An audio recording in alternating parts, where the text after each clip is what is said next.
Growing up, it was just me and Mom. Dad left when I was really young, so he's just a faded memory. Mom worked really hard, juggling multiple jobs to keep us going and make sure I could do well in school. Because of her sacrifices, I got a scholarship that paid for college, so I didn't have to deal with the huge debt many people have these days. I studied business management, driven by a mix of ambition and fear of being as poor as we were when I was a kid. After graduating, I moved to the city. It was tough at first, living in a tiny apartment and eating cheap noodles more often than I'd like to admit. But I landed a job at a big company, starting as a junior and quickly moving up the ranks. A few years later, I wasn't just working there, I was running a whole department. It was more than a job to me, it was my domain. I made sure everyone on my team knew they were valued. During training sessions, I tell the newbies, lead with respect. Treat this job like you own it, and soon you'll be leading the team. The team was great, full of good people. When I got promoted to department head, we all went to a local bar to celebrate. It wasn't a fancy place, just a cozy spot with cold beer and lots of laughs. Here's to Maud, the boss lady. Simon, one of my oldest colleagues, raised his glass. Everyone joined in, clinking their glasses together. Thanks, guys, we're all in this together. Here's to kicking more ass and taking names, I shouted, and the team cheered back. That night, amidst all the celebration, I noticed a guy named Austin. He saw me looking and walked over with a confident grin. Couldn't help but notice the celebration. What's the occasion? He asked, leaning against the bar. Just a little career boost, I replied with a smile. I'm the new head of my department now, I said, trying not to sound too boastful. That's impressive. Must be a tough job, he replied, nodding appreciatively. I'm Austin, by the way. Maud. Nice to meet you, Austin. We started talking more seriously than I had planned. It turned out Austin was a financier and knew his way around numbers, just like I knew my way around project plans. Over the next 5 months, our casual dates turned into weekends together. Before long, I was spending more time at his place than my own. He had an amazing apartment with high ceilings, a view that made you want to show it off, and a warmth that my dingy rental couldn't match. One evening, as we looked at the city lights from his balcony, Austin turned to me with a serious look on his usually playful face. He took my hands, and I could feel his nervous energy. Maud, these past months with you have been the best of my life. I know this might seem fast, but when you just know, right? He started, his voice a mix of certainty and hope. I nodded, the cityscape blurring as my heart raced. He pulled out a small box from his jacket and opened it to reveal a ring that sparkled in the light. Will you marry me, Maud? Yes, Austin, absolutely yes, I managed, my voice thick with emotion. And just like that, I was engaged to a man who truly saw me and loved all the parts of me, even the tough ones. The day I was supposed to meet Austin's parents, my stomach was in knots. As Austin drove us up to a sprawling mansion with a driveway longer than my entire apartment block, I realized they were more than well off, they were rich. Stepping out of the car, I felt the weight of the place. The house looked like something out of an old British movie, all brick and ivy with gargoyles staring down like they knew I didn't belong. Austin squeezed my hand as we walked up to the huge oak doors. You'll be fine, Maud, he whispered, but his voice sounded like he was trying to convince himself too. The door swung open, and there stood Mr. and Mrs. Michael. His suit probably cost more than my rent, and her dress was something you'd see in a magazine. The foyer was massive, with a sparkling chandelier overhead. The walls were lined with portraits of stern-looking people with titles like Sir and Lady. Maud, lovely to finally meet you, Mrs. Michael said. I'm Maxime, and this is my wife, Sydney, Mr. Michael said, his voice smooth but cool with a hint of a practiced English accent. Mrs. Michael gave me a smile that didn't reach her eyes. Pleased to meet you both, I managed, trying to keep my voice steady as we moved into the dining room. Austin whispered quick tips about which fork to use, but his words were a jumble in my head. Dinner was served, and it felt like sitting in a freezer. The air was so cold with judgment. Mr. Michael pointed to a portrait of a stern-looking man with a thick beard. "That's Sir Daniel Michael, a direct ancestor from Canada. He came over in the 1500s to establish our family here," he said proudly. "Really impressive," I said, trying to sound enthusiastic, but it was hard to eat when I felt like every move was being critiqued. I reached for what I thought was the salad fork, but the silence that followed told me I'd messed up. I glanced at Austin for help, but before he could whisper anything, Mrs. Michael's voice cut through. "Perhaps things are done differently where you come from, dear," she said, each word sharp and precise. "Sorry, still getting the hang of all this," I mumbled, my cheeks burning hot. Austin tried to smooth things over by jumping into a story about us, but his parents were more interested in watching me struggle with the dessert spoon next. I felt smaller with each course, their stares heavy on my shoulders. After the icy dinner, we all shuffled into the Michaels' expansive living room. The plush carpets and heavy curtains made the room feel even more suffocating than the dining hall. I sunk into one of the ornate chairs, feeling like I was an exhibit in a museum about commoners. Mrs. Michael, perched elegantly on the edge of her seat, leaned forward. "Maud, dear, tell us more about your family. Your upbringing must have been quite different from ours," she said. I hesitated, feeling Austin's tense gaze on me. "Well, it was mostly just me and my mom. My dad left when I was really young, and I don't remember him much. Mom did everything to raise me on her own. She's a nurse." The room fell silent. Mrs. Michael stood abruptly, her chair scraping against the wood floor like a scream. "This is unacceptable," she declared, her voice resonating with disgust. "We are descendants of an ancient English lineage. We have standards, traditions. I cannot and will not allow my only son to marry someone without pedigree or knowledge of her own lineage." Mr. Michael, who had been silently observing, finally spoke. His words were calculated, each one heavy with meaning. "It's essential for us that our family ties are strong and well documented. Maud, can you even name your great-grandparents?" I felt my face heat up with embarrassment. "I only know about my maternal grandparents," I confessed, my voice barely above a whisper. Mr. Michael rolled his eyes, showing his contempt. "This is exactly what we feared," he muttered under his breath. Austin finally intervened, his tone firm yet pleading. "Mom, Dad, please. Maud is kind, hardworking, and she loves me. Isn't that what should matter?" His mother's gaze was steely. "Respect and adherence to our family standards are what matter, John. If Maud is to join this family, she must learn our ways. She needs to respect where she is coming from, even if it is nowhere significant." Their words stung, cutting through the warm feelings from earlier in the evening. But Austin was looking at me, his eyes begging me to just go along with it. I nodded reluctantly, agreeing to their terms. "Fine," I said, trying to keep my voice steady. "I'll learn about your family and your traditions." Mrs. Michael seemed somewhat pleased by my concession. "Good. You'll start by familiarizing yourself with our family tree and understanding who each person in those portraits is. It's not just about names, Maud. It's about respect for our lineage." As they continued talking about their expectations, I felt a part of me shrivel up. The evening had turned from a simple meet and greet into a trial by fire. I had agreed to their demands, yes, but at what cost? As the room filled with discussions of ancestors and noble deeds, I couldn't help but feel alienated from these people and, oddly enough, from the parts of Austin that were tied so tightly to them. The weeks following that stiff dinner were a whirlwind.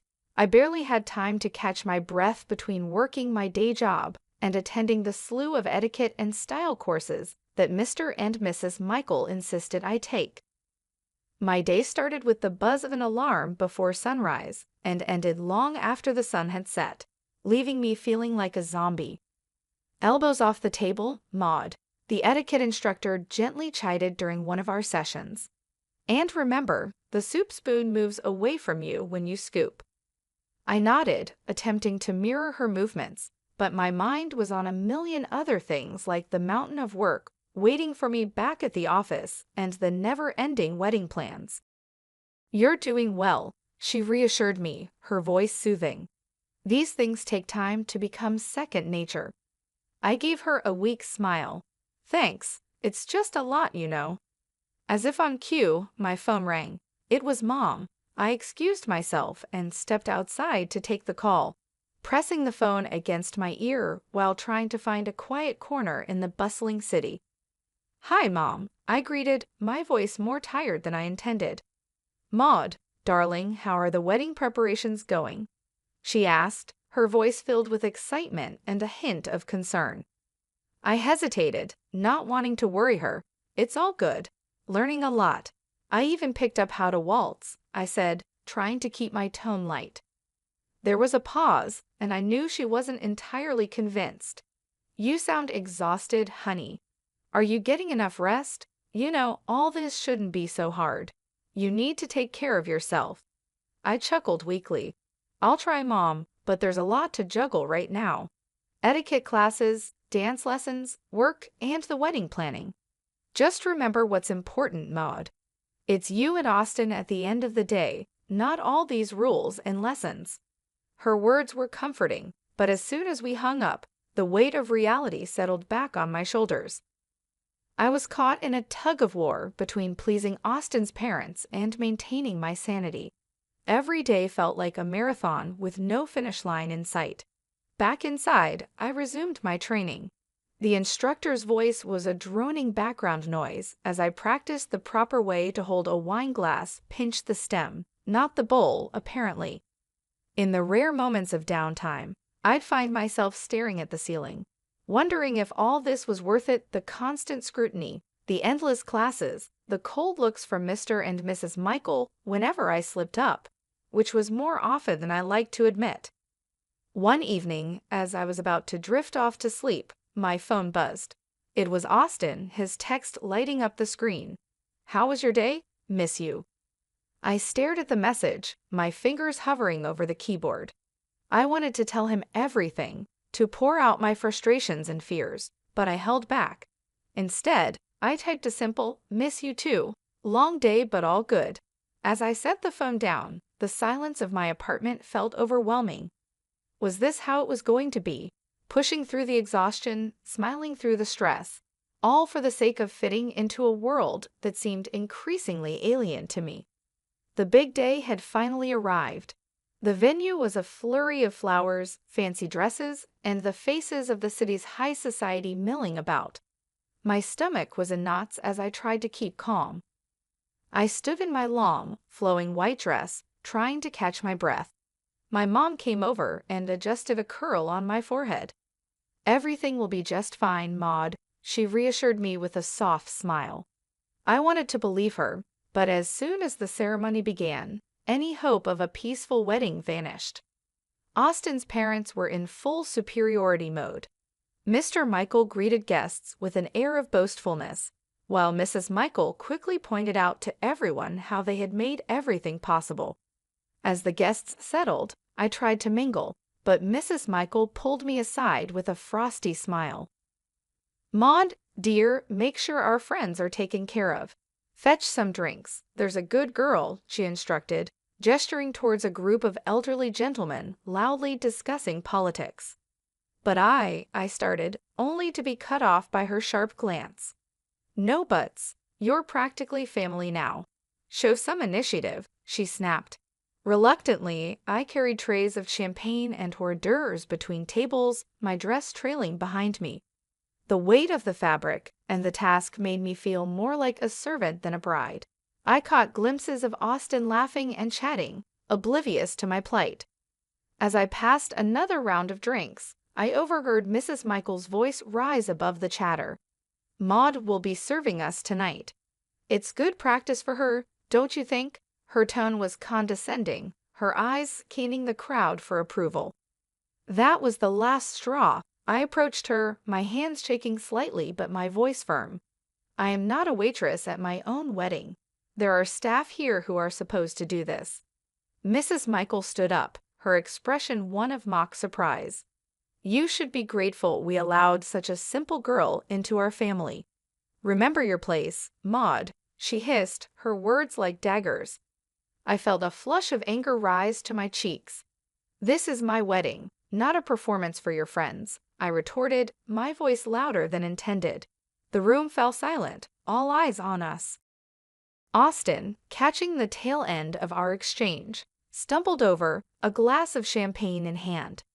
What's going on here? He slurred slightly, his eyes not fully focusing. Your mother is treating me like a servant at our wedding, Austin.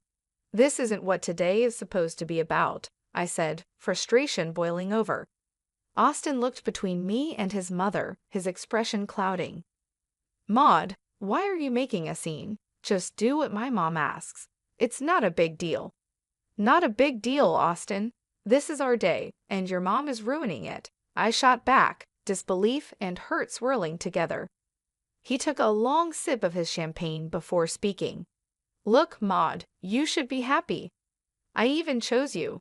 There were plenty of girls better than you, prettier, richer. You're making a fuss over nothing. The words felt like a physical slap. I recoiled, the realization hitting me hard. The man I loved, the man I was about to marry, didn't see us as partners. To him, I was just another accessory, something to fit into the perfect image his parents wanted. As I clutched my bouquet tighter, feeling like I might crumble right there, my mom came over. She took one look at me and wrapped me in her arms, the kind of hug that seemed to hold the world at bay. Honey, do you love this man? Do you really want to marry him? She whispered, her voice filled with worry. I shook my head, barely able to speak. No, Mom, I can't do this. I don't want to. Mom nodded, her jaw set in that determined way I knew so well. She gently took the bouquet from my hands and guided me to a chair, her touch reassuring. Then, with surprising sprightliness, she approached the DJ, asked for the microphone, and turned to face the gathered crowd. Ladies and gentlemen, may I have your attention, please? Her voice, clear and steady, cut through the murmurs, drawing every eye in the room to her. There was a hush, the kind that precedes a storm. She took a deep breath and turned to face Mr. and Mrs. Michael directly. I have something important to share about truth and pretense, she began, her gaze unwavering. I went to the same school as Maxime and Sydney Michael. Back then, they didn't carry an English accent or boast of noble blood. Their families were hardworking folks, just like ours. A murmur rippled through the crowd.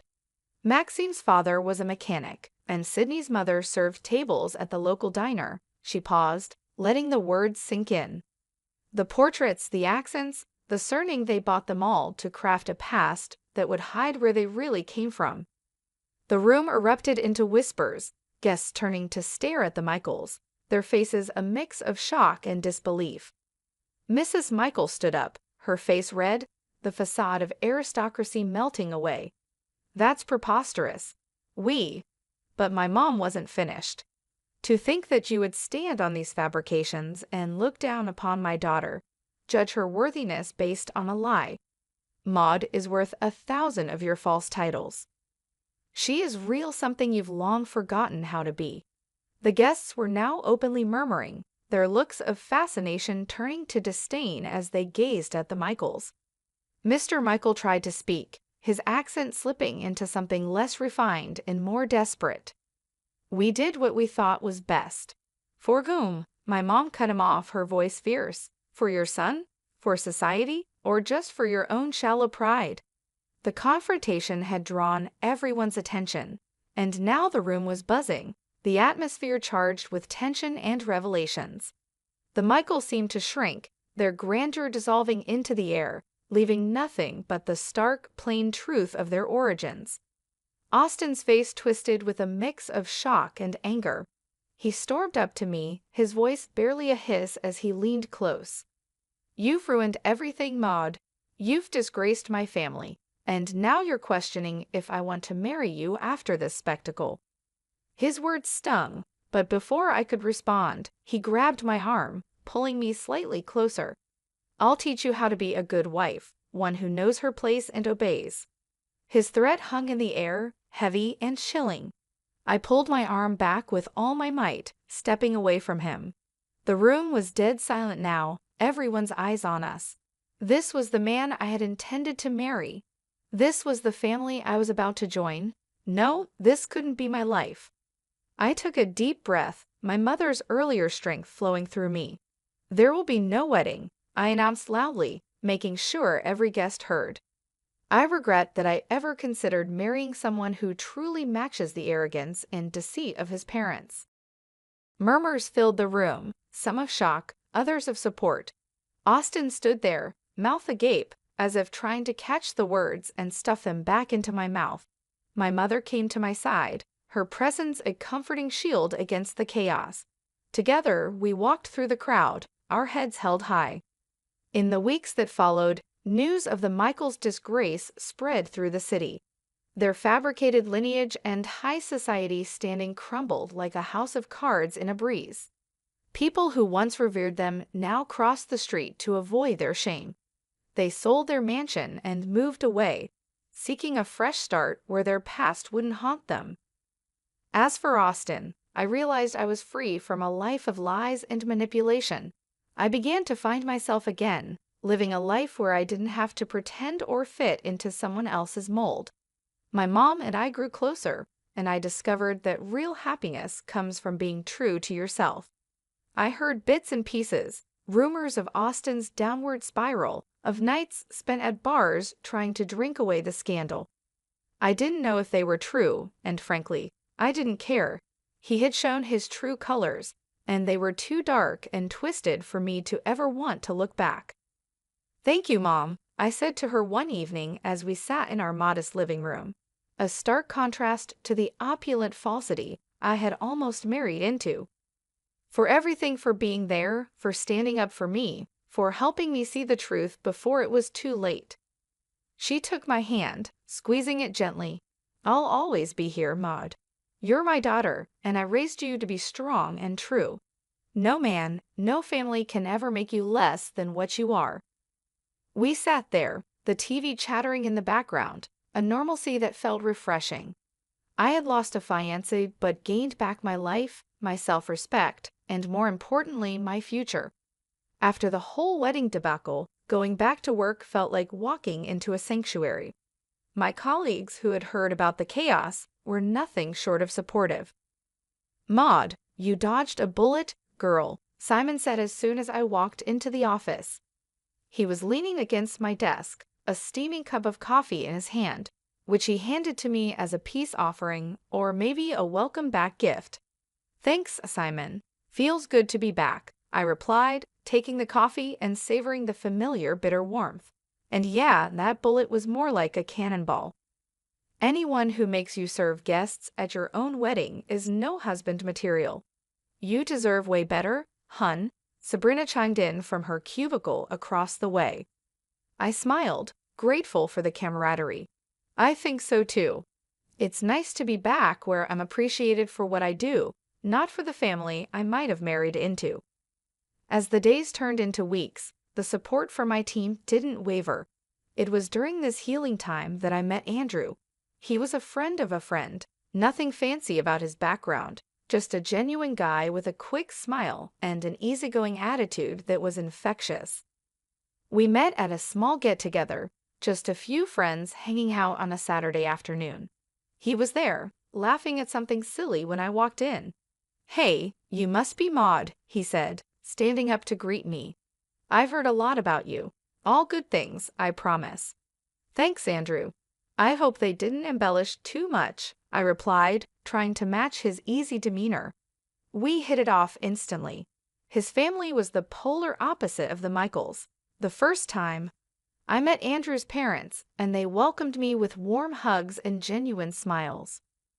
"Maud, we're just glad Andrew found someone who makes him so happy," his mom said, pulling me into a hug as soon as I stepped through their front door.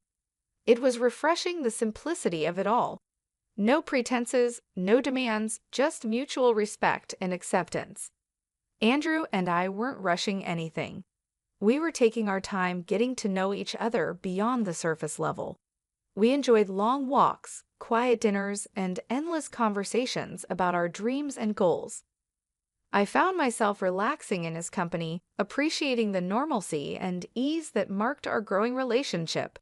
It was a stark contrast to the pressure and expectations I had faced with Austin and his family. Back at work, things were also looking up. My colleagues continued to be supportive, and the office felt like a second home. One day, my boss called me into his office. "Maud, I just want to say we've all noticed how you've handled everything. It's not been easy, but you've managed to keep your performance top-notch." I nodded, unsure where this was leading. "We think it's time for another promotion. You've proven you can handle just about anything, and your leadership has never wavered." Leaving his office, I felt a surge of pride. With a new relationship developing, a career on the rise, and the respect of those I cared about, I was finally in a place where I felt I belonged. It was a complete turnaround from the chaos and heartbreak I had experienced with Austin and his family. Andrew's family continued to welcome me with open arms. Every visit to their home was filled with laughter and warmth. His parents would share stories from Andrew's childhood, and we would all sit around the kitchen table, enjoying simple, hearty meals. I felt like I was part of their family, and the feeling was mutual. They appreciated me for who I was, not for some image or status. At work, I took on new challenges and responsibilities with confidence. My team respected my leadership, and we achieved our goals together. The promotion brought new opportunities, and I embraced them, knowing that I had the support of my colleagues and superiors. As the months went by, Andrew and I grew closer. We celebrated our small milestones, like the first time he met my mom and the first holiday we spent together. Each step forward felt natural and right. There was no rush, no pressure, just a steady building of a strong, loving relationship. One evening, after a particularly good day at work, Andrew and I were sitting on his couch, watching a movie. He turned to me and said, "Maud, I don't know what the future holds, but I know I want you in it." I smiled, feeling the truth of his words. "Me too, Andrew. Me too." It was in that moment that I realized I had found what I was looking for, not just in a partner, but in life. I had a loving relationship, a fulfilling career, and the support of people who truly cared about me. I had found my place, and it felt like home.